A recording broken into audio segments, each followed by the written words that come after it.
আসসালামু আলাইকুম। কাজ করছিলাম, যেই কাজ ছিল অফিসিয়াল কাজ এবং বলতে পারেন প্রফেশনাল কাজই বটে। সেই প্রফেশনাল কাজ করতে গিয়ে আমি স্মরণ করলাম আমি একসময় যেখানে আর কি আমার কর্মজীবন বলতে পারেন শুরু করেছি। যদিও ওখান থেকে আমার কোনো অর্থপ্রাপ্তি হয়নি, তবুও আমি ভাবি ওখান থেকেই আমার কর্মজীবনটা শুরু হয়েছিল, যেটা ছিল 10 মিনিট স্কুল। আমি 10 মিনিট স্কুলের একজন অ্যাম্বাসেডর ছিলাম এবং ওই অ্যাম্বাসেডর থাকাকালীন সময়ে আমার বেশ কিছু কাজ করতে হয়েছে। সেই কাজগুলোর একটা রিপোর্ট আমাকে জমা দিতে হয়েছে 10 মিনিট স্কুলের যে অফিসিয়াল যে ইগুলো আছে, এক্সেল ফরম্যাটগুলো আছে সেখানে। তখন তো আমি ওই এক্সেল পারি না এবং ওখান থেকে আমি শিখেছিলাম যে এক্সেলে কিভাবে কি করতে হয়। এবং আমি এজন্যই বলি যে আমার অফিসিয়াল কাজ বা আমার কর্মজীবনটা ওখান থেকেই শুরু হয়েছে, যদি ওখান থেকে কোনো টাকা আমি পাইনি। মূলত ওই অ্যাম্বাসেডর থাকাকালীন সময়ে আমি প্রতিটি যে কাজগুলোই করেছি ওই কাজগুলো আমি শিখেছি, কিভাবে সুন্দরভাবে লিখতে হয় এবং কিভাবে কোন কাজটা করলে সেটা আমার জন্য ভালো বা আমার প্রচারণার জন্য ভালো হয়। এই বিশেষ বিশেষ ছোট ছোট জিনিসগুলো কিন্তু আমি ওই 10 মিনিট স্কুল থেকে শিখে এসেছি, যেটার প্রয়োগ আমি এখন পর্যন্ত করতে পারি। এবং 10 মিনিট স্কুলের সাথে আমার যাত্রাটা আরও দীর্ঘ হতে পারতো এবং আমার জন্যই সেটা আমি বলবো হয়নি, কারণ আমি 10 মিনিট স্কুলের একটা ভাইবা দেই এবং সেখানে আমাকে সিলেক্টও করা হয়, আমাকে ডাকে। কিন্তু আমার একাডেমিক জীবন এবং আমার যদি বলি কর্মজীবন, সেক্ষেত্রে এই দুইটা আমি সামঞ্জস্য করতে পারছিলাম না ওই সময়। কারণ তখন প্রথম ভার্সিটিতে উঠেছি, প্রথম বর্ষ।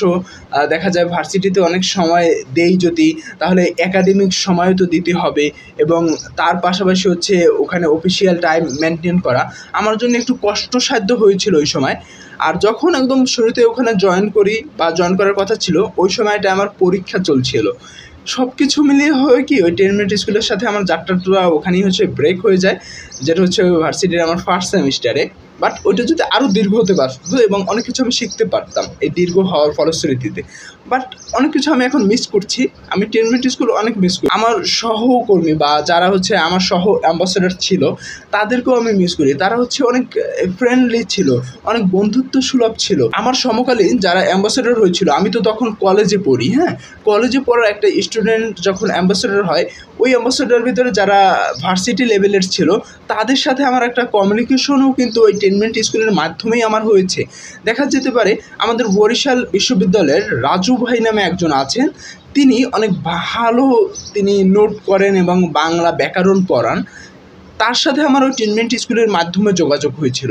আবার কুমিল্লা ইউনিভার্সিটির একজন আপু আছেন, জান্নাত আপু, তার সাথে আমার ওই 10 মিনিট স্কুল অ্যাম্বাসেডারের মাধ্যমে আর কি পরিচয় হয়েছিল।